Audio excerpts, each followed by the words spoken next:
Por que o homem moderno venera sistemas e pessoas que o escravizam? A resposta não está no chicote, mas no prazer do elogio.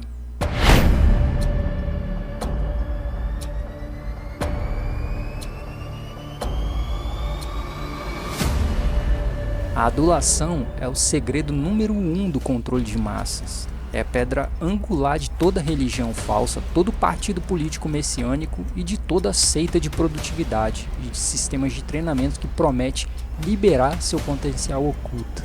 Ora, como você pode se libertar de uma cela onde as grades são feitas de espelhos que dizem que você é um semideus? O marketing moderno, meu caro, não vende produto. Ele vende a ideia de que você é inteligente demais, brilhante demais e especial demais para ser um mero mortal. Esse princípio é tão básico e simples que chega a ser estúpido. O truque é o manejo da atenção, meu caro. Você se lembra da parábola do charlatão e o palhaço?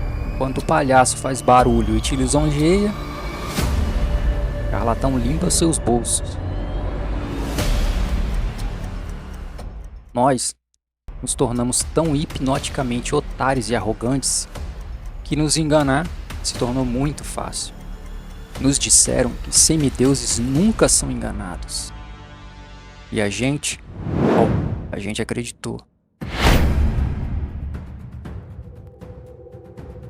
E em nossa arrogante autossatisfação, a gente acabou se tornando cego para a simplicidade do dispositivo que aprisiona a gente.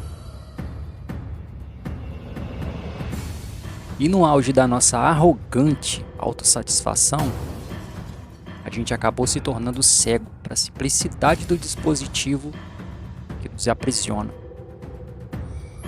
E é nesse exato momento em que a gente está mais convencido da nossa visão crítica que o verdadeiro discurso de venda começa. E os arquitetos da realidade, ao longo de milênios, criaram uma raça humana de uma estupidez sem precedentes.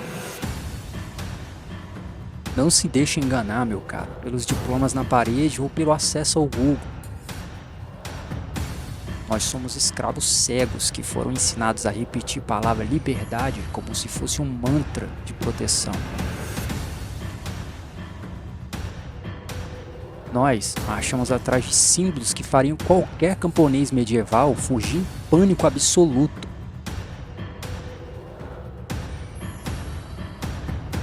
O homem tradicional, supostamente ignorante, tinha algo que perdemos há muito tempo: a alfabetização simbólica. Ele sabia ler o presságio na natureza e na autoridade. Ele tinha um detector de mentira calibrado finamente pela realidade bruta da sobrevivência. Pegue a foice e o martelo, por exemplo. Para um homem letrado moderno, são apenas ferramentas do trabalhador, um fetiche estético de uma utopia ideológica romântica. Mas para a intuição de um homem antigo, esses símbolos irradiam um presságio de morte, colheita industrial de almas. Nós tratamos logotipos corporativos e ícones ideológicos com a confiança ingênua de um recém-nascido.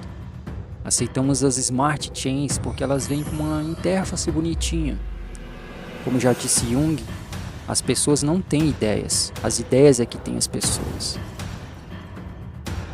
E algumas pessoas querem incutir em nós ideias que são parasitas que se alimentam de adulação. Hoje, a resistência individual é um ato de vandalismo, mas não se trata de um vandalismo contra o sistema ou contra a economia. Não se trata de marchar com novos slogans ou avançar a narrativa contrária. Não, precisa ser bem mais profundo do que isso. Precisa ser um ato de vandalismo contra o nosso próprio ego. A verdadeira insurgência só começa quando você se torna inalimentável para o sistema. Resistir significa cultivar uma obscuridade deliberada. É o direito de não ser um visionário, de não ser um relevante, de não ser um protagonista, de não ser da beautiful people.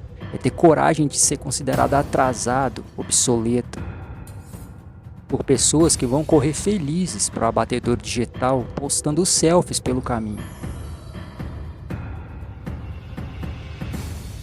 A triste e final ironia é que os arquitetos da realidade não precisam sequer de muros e grades, quando a maioria de nós já está perdida profundamente no labirinto de espelhos que foi introjetado em nossas mentes. Enquanto estivermos ocupados admirando a nossa própria autonomia, entre aspas, é claro, nós nunca enxergaremos o arreio no nosso próprio pescoço. E parar de sorrir pro carrasco só porque ele elogiou seu corte de cabelo ou deu um coraçãozinho no seu comentário. Quebre o espelho e aceite sua realidade. Porque somente quando o semideus de papel que foi introjetado na sua mente for destruído, o homem real vai poder finalmente enxergar a saída. Por hoje é isso, meus caros. Até a próxima.